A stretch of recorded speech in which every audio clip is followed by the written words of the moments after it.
Olá pessoal, nesse vídeo eu vou falar sobre alguns pontos de um seminário que eu acabei de participar na UFRJ, no Largo de São Francisco, uma palestra com o professor André Chevitarese, que ele tratou especificamente do tema da pluralidade de textos e de ideias sobre Jesus de Nazaré entre meados do século I e final da primeira metade do século II. É um ciclo de palestras de história dos cristianismos e que foi dado agora no dia 13 de março de 2023. Eu vou destacar alguns pontos que foram abordados, tá? E que tem a ver com a discussão dos últimos vídeos aí que eu tenho postado aí sobre a questão das tradições orais e da historicidade dos evangelhos, tá? Bom, ele destaca o papel da morte de Jesus nos anos por volta de 33. Ele fala de Paulo quando escreve na carta aos Coríntios, na primeira carta aos Coríntios, né? Que foi escrita por volta aí de 54, 55, em que ele se queixa dos cristãos estarem divididos em 4 grupos, né? Os grupos de Paulo, os grupos de Apolo, os grupos de Cefas, o Pedro, né? E o grupo de Jesus. Então ali você já tem 4 grupos de cristãos já se dividindo, né? E na epístola aos Gálatas, Paulo fala de uma primeira visita que ele fez de Jerusalém há 10 anos atrás, então seria por volta aí dos anos 40, em que ele encontrou Pedro e Tiago, irmão de Jesus, em Jerusalém. Tá? Paulo ele é um judeu, fariseu, e essa teria sido talvez a primeira ida a Jerusalém de Paulo. Depois ele volta a falar no capítulo 2, que retorna a Jerusalém. E ali ele já encontra as colunas da igreja, Pedro, Tiago e João. Então, isso já revela que o movimento já não está mais restrito à Galileia, o movimento já está se estabelecendo em Jerusalém. E quando ele escreve aos Gálatas, Gálatas fica no norte da Turquia, então o movimento já está se espalhando. Então, ele está ganhando uma dimensão maior, o movimento, está se espalhando. E está tendo, as pessoas já estão havendo divisões. Então, isso é um reflexo das diversas tradições orais que essas pessoas estão começando a formar. Então, esse conceito de tradição oral está bem presente aí nessas primeiras décadas aí do cristianismo. Ele dá um exemplo, o André Chevitarese dá um exemplo aí dessas tradições orais absorvidas de maneira diferente. Se você pega Marcos 12, 17, que Jesus diz assim, dai a César o que é de César e a Deus o que é de Deus. Em Tomé, no dito 100, vai aparecer, dai a César o que é de César. Essa parte já não tem lá em Marcos.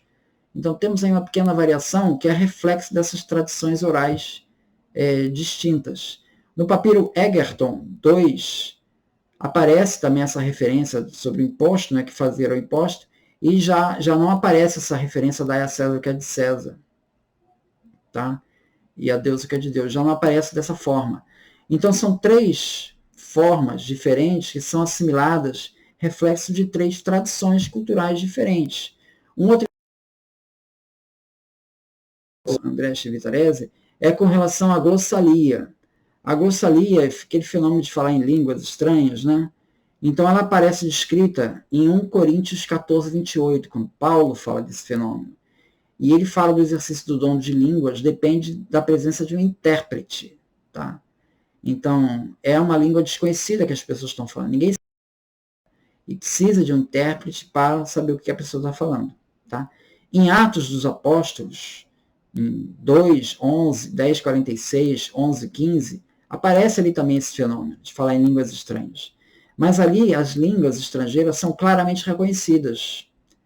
Então é um fenômeno que possivelmente, esse fenômeno de glossalia, ele vem de pessoas, cristãos, que vieram do paganismo. Ele está muito mais próximo do paganismo do que do judaísmo. Então a origem disso deve vir de cristãos que vieram do paganismo, segundo o André Chevitarese. Então ele marca essa diferença. Você vê que tanto para Paulo ele precisa de um intérprete, porque ninguém entende o que está se falando. Agora em Atos, as línguas são reconhecidas. É como se fosse assim, é como se uma pessoa que fala português, ela de repente falasse língua estranha. Na verdade ela está falando aramaico. Quem sabe aramaico vai ver que ela está falando aquilo. Isso é o Atos de Apóstolos. Alguém reconhece aquela língua. Mas não é assim em 1 Coríntios. Em Coríntios é uma língua absolutamente estranha, que ninguém conhece. Então percebe essas duas, um mesmo fenômeno que é descrito de maneiras diferentes por duas comunidades, duas tradições orais, tá? Então isso ele chama bem a atenção. Existe a questão também do recurso aos mnemônicos, né? O Joaquim Jeremias, nesse livro, eu vou falar num outro vídeo sobre isso, ele fala, ele chega a traduzir algumas parábolas de Jesus em aramaico, e ele percebe que existe ali uma rima, um encadeamento, que aquilo ali facilita a memorização. Então essas técnicas de mnemônica, né, elas facilitariam a transmissão dessa mensagem. O Lair Amado, editora Kleiné, sobre oralidade e memória dos cristianismos originários, que ele também explora essa situação de você ter técnicas de mnemônica que facilitem a transmissão oral. Ele também aborda esse assunto nesse livro. Então, mas isso não explica tudo, tá? Isso, se você tiver essas técnicas, realmente você minimiza o problema do telefone sem fio, né? Que é essa mensagem se deteriorar com o tempo. Mas existe o problema das tradições diferentes. Então, por mais sofisticada que sejam essas técnicas mnemônicas, se você tiver tradições diferentes dando textos diferentes, vai haver as variantes, entende? Então, a técnica mnemônica, ela não dá conta de tudo. É só esse ponto que o André Chevitalese ele fez bem em salientar. A questão da autoria do texto de Mateus, segundo André Chevitalese, a referência mais antiga à autoria do Evangelho como sendo de Mateus, ela consta de Irineu, lá no ano 180. Papias é mencionado, Papias está no volta do ano 96, 100, por aí, ele é mencionado por Eusébio, e onde lá se diz nos fragmentos de Papias que Mateus teria escrito logia em língua hebraica. Não fala Evangelho de Mateus, né? Mas fala logia em língua hebraica. Deve estar se referindo ao Evangelho de Mateus. Tá? Com relação a essa versão em aramaico ou hebraico, o André Chevitalese coloca uma questão a ser considerada, né? Que se existiu, nós não temos nenhuma evidência real de que existiu, tá? Mas se existiu, possivelmente isso foi destruído em 70, com a destruição de Jerusalém. Note que em Qumran, nós temos os textos de Qumran, porque eles foram preservados em cavernas. Os essênios foram lá, fugiram, guardaram os livros lá nas cavernas, e depois não voltaram lá para pegar, sinal de que morreu todo mundo, né? Então foi devastador o efeito da destruição de Jerusalém. Mas é possível que esses textos em hebraico de Mateus tenham se perdido também nessa destruição. Possibilidade, é uma possibilidade de ser colocada. Os textos em hebraico, etc., eles são todos tardios, né? Como coloquei aqui no vídeo que falei sobre o Helmut Köster, né? O André Chevitalese também acrescenta um outro ponto de referência ao Evangelho de Mateus, que seria ainda anterior a Irineu. Irineu é lá por volta de 180. Ele tem uma referência pouco anterior a 180, que seria o texto de Celso. Orígenes escreve o Contra Celso, lá por volta de 250, por aí. Mas ele está rebatendo a um texto escrito por Celso, que é um médico pagão que está falando mal dos cristãos. Esse Celso, ele escreveu por volta de 160, tá? Então, o texto de Celso, que é reproduzido em Orígenes, em 240, esse texto de Celso fala que Jesus foi para o Egito aprender magia e voltou de lá tatuado. Isso é o que diz lá o Celso, tá? Bom, o que importa, se o André Chevitalese chama a atenção para o seguinte: curioso ele dizer que Jesus foi para o Egito, porque onde é que está escrito? Da onde vem essa ideia de que Jesus foi para o Egito? O único lugar que aparece isso é o Evangelho de Mateus. Então, é possível que Celso estivesse com uma cópia do texto de Mateus, tá? Lembrando que o Papias, lá no ano 90, 100, já fala do tal do texto do Mateus, tá? Então, é bastante razoável supor que Celso, em 160, tivesse acesso a esse, porque ele é um cara oculto, ele era um médico, né? Era uma pessoa culta, né? Outra questão que Chevitarese fala é a questão da presença de Pedro em Roma. Ele fala que a presença de Pedro em Roma ele foi confirmada por achados arqueológicos que encontraram lá uma tumba de Pedro bem abaixo ali da Basílica do Vaticano, onde é hoje a Basílica do Vaticano, tem um cemitério ali. E ali encontrou-se ali uma tumba que há relatos, tá, bem antigos já, anteriores a Eusébio, né, que relata que havia uma peregrinação ali em torno do túmulo de Pedro. E quando se fez ali as escavações, se descobriu ali que seria baseado em moedas. Tá? A questão das moedas ela é sujeita a controvérsia, porque a moeda ela pode ser que esteja lá, não quer dizer que ela estava circulando na época. Então, a moeda ela pode continuar estando presente pelo valor metálico dela, entende? Mas ela já não circulava. Então, a controvérsia da questão da moeda não é um bom marcador, né? Mas é o que se tem e datou então século I. Tá? E aí, casando com essa questão da peregrinação, que é mencionada antes, né? Então, existe também o relato de Inácio, que visitou Roma por volta de 110, ele diz que Pedro já havia estado lá antes. Então, existem essas referências, né?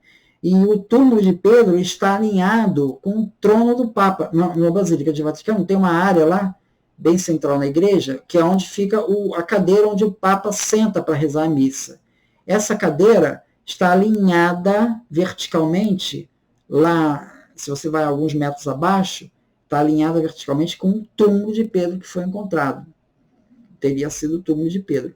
Então, não dá para taxar taxativamente, mas existe sim alguma evidência de que realmente Pedro esteve em Roma e que foi martirizado em Roma. Tá? Existe essa evidência. Tá? Uma outra questão é a que envolve o dito 13 do Evangelho de Tomé. Né? No dito 13 de Tomé, Jesus diz a seus discípulos: diz-me quem eu sou. Aí Pedro responde: tu és semelhante a um anjo justo. Mateus responde: tu és semelhante a um homem sábio. Tomé responde: minha boca é incapaz de dizer quem és. Jesus então responde: eu não sou teu mestre, porque tu bebeste da fonte borbulhante que te ofereci e nela te inebriaste. Então levou Jesus Tomé à parte e afastou-se com ele e falou com ele 3 palavras. E quando Tomé voltou a ter seus companheiros, eles perguntaram: o que foi que Jesus te disse? Tomé lhe respondeu: se eu vos dissesse uma só das de apedrejar-me, e das pedras romperia fogo para vos incendiar. Bom, esse texto daqui, segundo Balkman, ele chama atenção pelo seguinte: por que ele perguntou a Mateus? Porque o Pedro, tudo bem, Pedro, a coluna da igreja, tudo bem, você perguntar para ele. Agora, por que ele perguntou a Mateus? Mas um apóstolo, assim, pouco expressivo. Ele é um cobrador de impostos, aparece só uma vez lá, não tem um papel destacado na igreja primitiva. Por que perguntar aqui a Mateus? Está colocando quase que no mesmo nível de Pedro e Mateus. Pedro, Mateus e Tomé estão no mesmo nível aqui. Por que colocar isso aqui? Como explicar a presença de Mateus aqui? Segundo Balkman, isso mostra que esse dito de Tomé, ele foi escrito numa época que o evangelho de Mateus já existia.